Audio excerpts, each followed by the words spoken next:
यूं ही नहीं होती हाथों की लकीरों के आगे उंगलियां, रब ने भी किस्मत से पहले मेहनत लिखी है।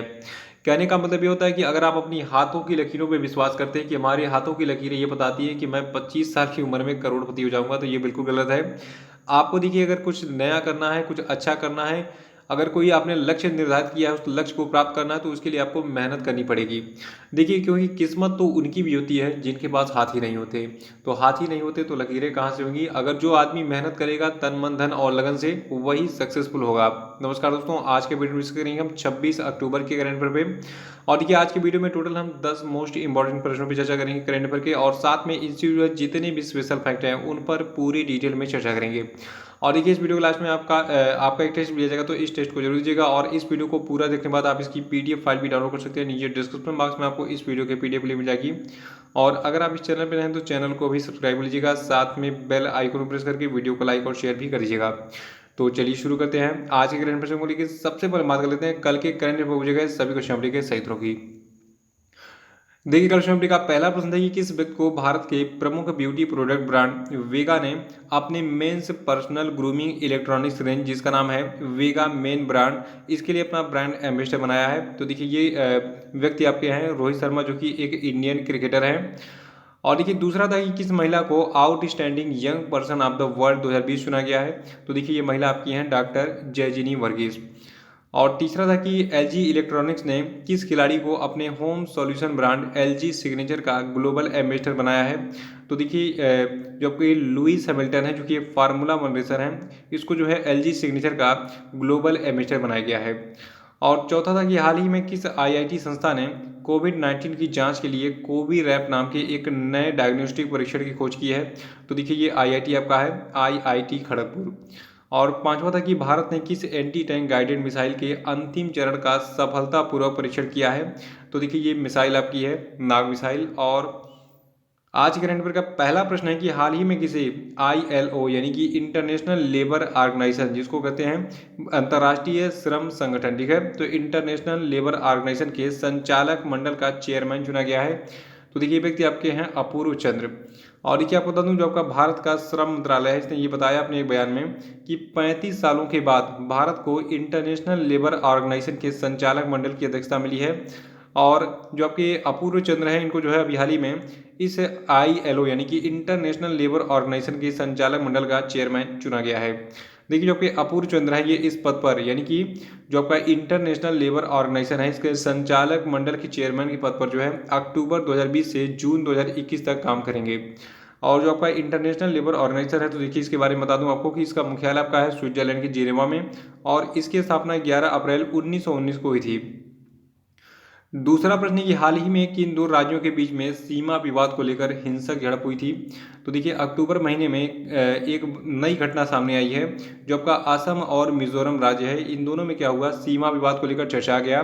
देखिए, असम और मिजोरम के बीच में सीमा विवाद लंबे अरसे से चला आ रहा है, यानी कि बहुत पहले से लड़ाइयाँ हो रही हैं दोनों के बीच में। देखिए, सीमा विवाद के मुद्दे पर इसी महीने में दो बार हिंसक झड़प, यानी कि अक्टूबर महीने में ही दो बार हिंसक झड़प हो चुकी है। देखिए, जो आपका मिजोरम राज्य है, तो मिजोरम की 164.6 किलोमीटर लंबी सीमा असम से लगी हुई है। और अभी हाल ही में मिजोरम के कोलासिब जिले और असम के कछार जिले की सीमा पर ये जो हिंसक घटनाएं ये हुई थी। तो देखिए, ऐसी न्यूज़ में क्या इंपॉर्टेंट होता है कि किन स्थान पर जो है ये हिंसक झड़प हुई थी। तो अभी हाल ही में असम और मिजोरम के बीच में जो सीमा विवाद को लेकर हिंसक झड़प हुई थी, ये मिजोरम के कोलासिब जिले और असम के कछार जिले की सीमा पर हुई थी। और तीसरा प्रश्न कि हाल ही में केंद्रीय सड़क परिवहन और राजमार्ग मंत्री नितिन गडकरी ने किस राज्य में अपने पहले मल्टी मॉडल लॉजिस्टिक पार्क का शिलान्यास किया है? तो देखिए, जो केंद्रीय सड़क परिवहन और राजमार्ग मंत्री नितिन गडकरी, इन्होंने भी हाल ही में असम राज्य में अपने पहले मल्टी मॉडल लॉजिस्टिक पार्क का शिलान्यास किया है। देखिए, लॉजिस्टिक का मतलब होता है माल ढुलाई, ठीक है, यानी कि एक माल को, यानी कि जो आपका ये कंपनियों से बनने वाले प्रोडक्ट होते हैं उनको मतलब माल कहते हैं। तो जो आपके माल यानी कि गुड्स होते हैं, उनकी ढुलाई के लिए जो है ये पार्क जो है इसको बनाया गया है। कहाँ पर? असम राज्य में। देखिए, जो आपका ये असम राज्य में बनने वाला पहला मल्टी मॉडल लॉजिस्टिक पार्क है, तो ये जो है असम राज्य में युवाओं के लिए रोजगार के पर्याप्त अवसर पैदा करेगा। देखिए, जो आपका ये मल्टी मॉडल लॉजिस्टिक पार्क है, इसको असम के बोंगाई गांव जिले में कुल 693.97 करोड़ रुपए की लागत से बनाया जाएगा। इसको याद रखिएगा, अमाउंट कितना लग रहा है इसमें, 693.97 करोड़ रुपए। और इस मल्टी मॉडल लॉजिस्टिक पार्क को केंद्र सरकार की भारत माला योजना के तहत विकसित किया गया है। चौथा प्रश्न है कि हाल ही में किस राज्य के लाहौल और स्पीति घाटी के ठंडे और शुष्क क्षेत्र में पहली बार हींग यानी कि जो आपका फेरुला हींग है, ठीक है, तो उसकी खेती की गई। देखिए हींग को हम गांधी भी कहते हैं लोकल लैंग्वेजेस में, और हींग जो है इसको हम मसाले के रूप में प्रयोग करते हैं, सब्जियों में इसको डालते हैं। देखिए अभी हाल ही में जो आपका हिमाचल प्रदेश राज्य है, ठीक है, तो हिमाचल प्रदेश राज्य के लाहौल और स्पीति घाटी के ठंडे और शुष्क क्षेत्र में पहली बार हींग की खेती की गई है। देखिए हिमाचल प्रदेश के लाहौल और स्पीति घाटी में जो पहला ये जो आपका फेरुला हींग का वृक्षारोपण है ये किया गया था CSIR IHBD के निदेशक डॉक्टर संजय कुमार के द्वारा। देखिए हींग जो है इसके बारे में आपको बता दूं, हींग जो है ये भारतीय व्यंजनों में बहुत अधिक उपयोग किए जाने वाला और मसालों में जो है एक है, ठीक है। इसका जो है भारत में लगभग सालाना खपत कितना है, 1200 टन। 1200 टन कच्ची हींग जो है इसका हम आयात करते हैं अफगानिस्तान, ईरान और उज्बेकिस्तान से। और इसके बाद भी अगर कम पड़ जाता तो और मंगाना पड़ता है, क्योंकि हम जो है दाल को फ्राई करने में या फिर सब्जियां बनाने में मतलब विभिन्न चीज़ों में हींग का प्रयोग करते हैं। और पांचवा प्रश्न है कि हाल ही में केंद्रीय कृषि मंत्री नरेंद्र सिंह तोमर ने सहकारी समितियों के द्वारा स्वास्थ्य सेवा का बुनियादी ढांचा बनाने के लिए किस योजना को लॉन्च किया है। तो देखिए अभी हाल ही में केंद्रीय कृषि मंत्री नरेंद्र सिंह तोमर ने जो है सरकारी समितियों के द्वारा स्वास्थ्य सेवा की बुनियादी ढांचा बनाने के लिए जो आपका आयुष्मान सहकार योजना है, ठीक है, तो आयुष्मान सहकार योजना को लॉन्च किया है। और इस आयुष्मान सहकार योजना के अंतर्गत नेशनल कोऑपरेटिव डेवलपमेंट कॉर्पोरेशन जो है ये क्या करेगा, जितनी भी सहकारी समितियां हैं उनको 10,000 करोड़ रुपए का लोन यानी कि ऋण देगा। किस लिए, उन समितियों को उससे यानी कि इस अमाउंट 10,000 करोड़ रुपए के अमाउंट से स्वास्थ्य सुविधाएं स्थापित करने के लिए। देखिए जो आपका आयुष्मान सहकार योजना है इसके तहत सहकारी संस्थाओं को ग्रामीण इलाकों में अस्पताल, मेडिकल कॉलेज खोलने से लेकर अन्य स्वास्थ्य सुविधाएं उपलब्ध कराने के लिए लोन दिया जाएगा। किसके द्वारा, नेशनल कोऑपरेटिव डेवलपमेंट कॉर्पोरेशन के द्वारा। इसको याद रखिएगा। और छठवां प्रश्न है कि IPL में लगातार 2 शतक जड़ने वाले पहले बल्लेबाज कौन बन गए हैं। तो देखिए अभी हाल ही में IPL में शिखर धवन ने लगातार 2 शतक यानी कि डबल सेंचुरी जड़ी थी। और आपको बता दूं अभी जो आपके शिखर धवन है ये जो है दिल्ली कैपिटल्स के खिलाड़ी हैं, मतलब ये जो है IPL में दिल्ली कैपिटल्स टीम की तरफ से खेल रहे हैं। और दिल्ली कैपिटल्स के जो आपके ये सलामी बल्लेबाज हैं शिखर धवन, ये IPL के इतिहास में लगातार 2 शतक जड़ने वाले पहले खिलाड़ी बन गए हैं। और शिखर धवन ने अभी हाल ही में पंजाब के खिलाफ IPL 2020 के 38वें मुकाबले में 57 गेंदों में अपना शतक पूरा किया। और देखिए इसके साथ ही इसके पहले भी जो है इन्होंने इसके पिछले मैच में चेन्नई के खिलाफ 58 गेंदों में 14 चौके और 1 छक्के की मदद से कुल 101 रन की नाबाद शतकीय पारी खेली थी। तो लगातार इन्होंने 2 मैचों में डबल सेंचुरी मार दी, ठीक है, मतलब पहले मैच में 1 सेंचुरी और दूसरे मैच में 1 सेंचुरी। तो लगातार जो है ये 2 शतक जड़ने वाले IPL में पहले भारतीय खिलाड़ी बने हैं कौन, शिखर धवन। सातवां प्रश्न कि हाल ही में केंद्र सरकार ने भारत और ईरान के चाबहार पोर्ट के बीच में कार्गो की आवाजाही पर कितने साल के लिए रियायत दर बढ़ा दी है। तो देखिए अभी हाल ही में केंद्र सरकार ने भारत और ईरान के चाबहार पोर्ट के बीच में कार्गो की आवाजाही पर जो है टोटल 1 सालों के लिए रियायत दर बढ़ा दी है। देखिए भारत सरकार ने भारत और ईरान के चाबहार पोर्ट के बीच में जो माल की आवाजाही थी, ठीक है, तो इस पर जो मौजूदा 40% रियायत दर थी इसको टोटल 1 सालों के लिए बढ़ाया है। और आपको बता दूं जो आपका चाबहार बंदरगाह है ये कहाँ पे है, थोड़ा सा मैप में इसको देख लेते हैं।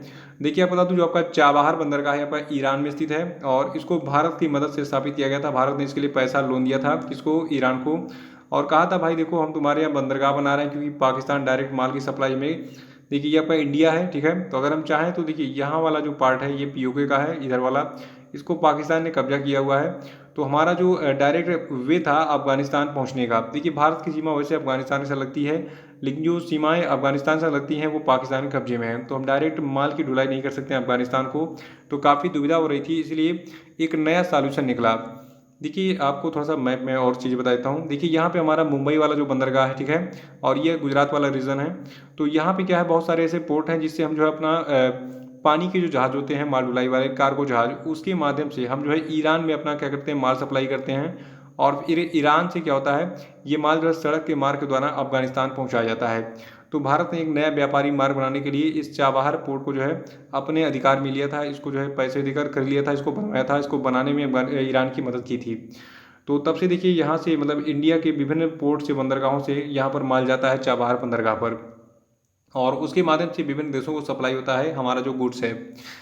देखिए जो आपका चाबहार पोर्ट है या फिर चाबहार बंदरगाह है, ये ओमान की खाड़ी के तट पर दक्षिणी पूर्वी ईरान में स्थित एक बंदरगाह है। और ये ईरान के एकमात्र समुद्री बंदरगाह के रूप में कार्य करता है और इसमें दो अलग अलग बंदरगाह शामिल हैं जिनका नाम है शहीद कलंदरी और शहीद बहस्ती, जिनमें से प्रत्येक में 5 बर्थ हैं। तो ये डिटेल्स याद रखिएगा ईरान के इस चाबहार पोर्ट के बारे में, क्योंकि ये भी एग्जाम में बहुत बार पूछा चुका है कि चाबहार पोर्ट जो है ये किस देश में है। चाबहार बंदरगाह आपका है कहाँ पे, ईरान में। और एक और इन्फॉर्मेशन है, देखिए पाकिस्तान जो है, ठीक है, तो पाकिस्तान ने भी एक बंदरगाह बना रखा है और इस बंदरगाह को बनाने में चीन ने इसकी मदद की थी और इसका नाम है ग्वादर बंदरगाह। तो जब चीन ने जो है पाकिस्तान में यहाँ पर ग्वादर बंदरगाह बनाया तो भारत ने भी जस्ट इसके बगल में ईरान में चाबहार बंदरगाह बना लिया, क्योंकि अगर चीन चाहे तो इस ग्वादर बंदरगाह पे अपना जो लड़ाकू जहाज होते हैं, ठीक है, इनके पानी वाले, ठीक है, उसको तैनात करके इंडिया पे डायरेक्ट इधर से अटैक कर सकता है। तो इसलिए भारत ने अपनी सिक्योरिटी के लिए कहा कि अगर तुम यहाँ से अटैक करोगे तो तुम्हारे पीछे यहाँ जो चाबहार बंदरगाह है वो वहाँ से हम फिर तुमको बीच में ही नष्ट कर देंगे। तो इसलिए अपनी सिक्योरिटी के लिए भारत ने जो है ईरान में ये चाबहार बंदरगाह बनाया था। तो इसका सामरिक महत्व है, इसको मैंने आपको बता दिया है। 8वां प्रश्न की हाल ही में बैंक ऑफ बड़ौदा ने किस कंपनी के साथ एक समझौता किया है जिसके बाद उस कंपनी के द्वारा बेचे जाने वाले वाहनों की पूरी श्रृंखला के लिए प्रमुख फाइनेंसर होगा। तो देखिए जो आपका बैंक ऑफ बड़ौदा है ये जो है अब टोयोटा किर्लोस्कर मोटर का जो है एक प्रमुख फाइनेंसर होगा। अब जितनी भी गाड़ियां जो है टोयोटा किर्लोस्कर मोटर की बिकेंगी तो उसमें क्या होगा, जो आपका बैंक ऑफ बड़ौदा उसको फाइनेंस करेगा, यानी कि उसको जो है लोन प्रोवाइड करेगा कस्टमर को, ठीक है।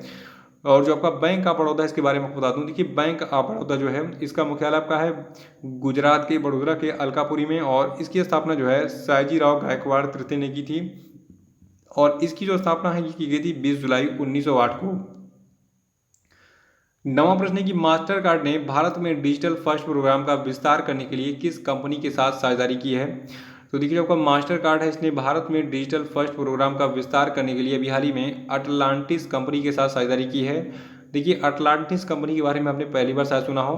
आपको बता दूं जो आपकी अटलांटिस कंपनी है ये एक वित्तीय प्रौद्योगिकी कंपनी है जो कि उपयोगकर्ताओं को एक प्रौद्योगिकी समाधान प्रदान करती है और जो आपकी अटलांटिस कंपनी इसका मुख्यालय आपका सिंगापुर में है। और मास्टर कार्ड के बारे में आप जानते होंगे, अगर आपने अपना एटीएम कार्ड देखा होगा तो एटीएम पे कहीं ना कहीं मास्टर कार्ड, वीज़ा ऐसे जो है आपको लिखे हुए मिलेंगे। तो ये अलग अलग जो है ब्रांड्स हैं जो कि ये आपका एटीएम कार्ड वगैरह प्रोवाइड करती हैं।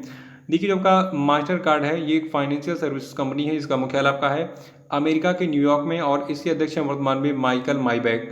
लेकिन एक अपडेट मैंने आपको बताया था पिछले महीनों में, देखिए वर्तमान में जो मास्टर कार्ड है इसके सीईओ हैं अजय बंगा। लेकिन ये कब तक सीईओ बने रहेंगे अजय बंगा, ये बने रहेंगे जनवरी 2021 तक।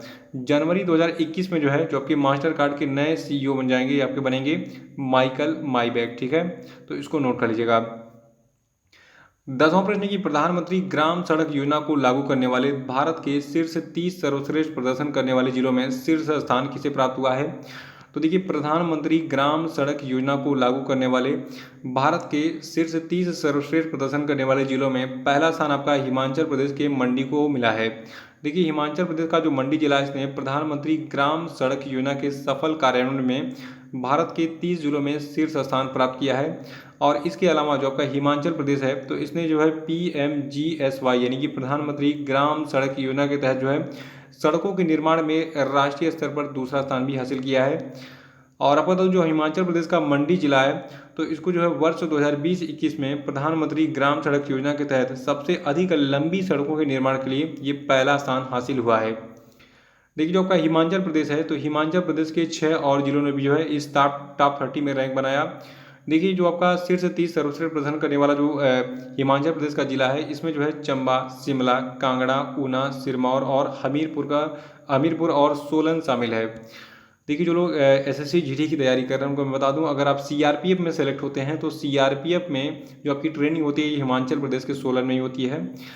और जो आपका ये प्रधानमंत्री ग्राम सड़क योजना है तो देखिए केंद्र सरकार के द्वारा भारत के विभिन्न राज्यों में 250 से अधिक आबादी वाले बस्तियों को जोड़ने के लिए जो है वित्त पोषित एक कार्यक्रम है ये, जिसका नाम है प्रधानमंत्री ग्राम सड़क योजना। और परीक्षा में भी रिसेंटली पूछा गया था कि प्रधानमंत्री ग्राम सड़क योजना को कब शुरू किया गया था। तो देखिए प्रधानमंत्री ग्राम सड़क योजना को 25 दिसंबर सन 2000 को स्टार्ट किया गया था।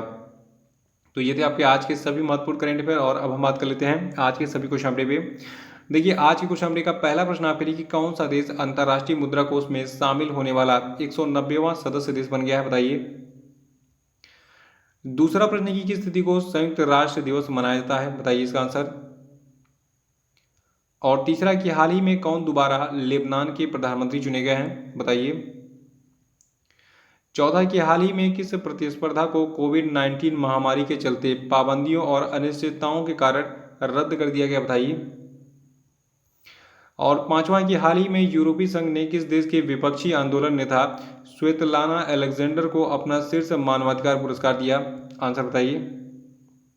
तो इसी के साथ आज का करंट अफेयर सेशन ही समाप्त होता है। कल फिर मिलेंगे। कल के करंट अफेयर वीडियो को लाइक और शेयर करिएगा। जो लोग नए हैं वो चैनल को सब्सक्राइब कर लेंगे। और देखिए, जो टेलीग्राम चैनल है और फेसबुक पेज है, इन दोनों को लाइक भी कर लीजिएगा। ट्विटर पे मुझे फॉलो कर सकते हैं आप, और हमारा इंस्टाग्राम जो अकाउंट है इसको भी फॉलो कर सकते हैं। इन सब की लिंक आपको नीचे डिस्क्रिप्शन बॉक्स में मिल जाएगी। तो इसी के साथ बहुत बहुत धन्यवाद। थैंक यू एंड जय हिंद, जय भारत।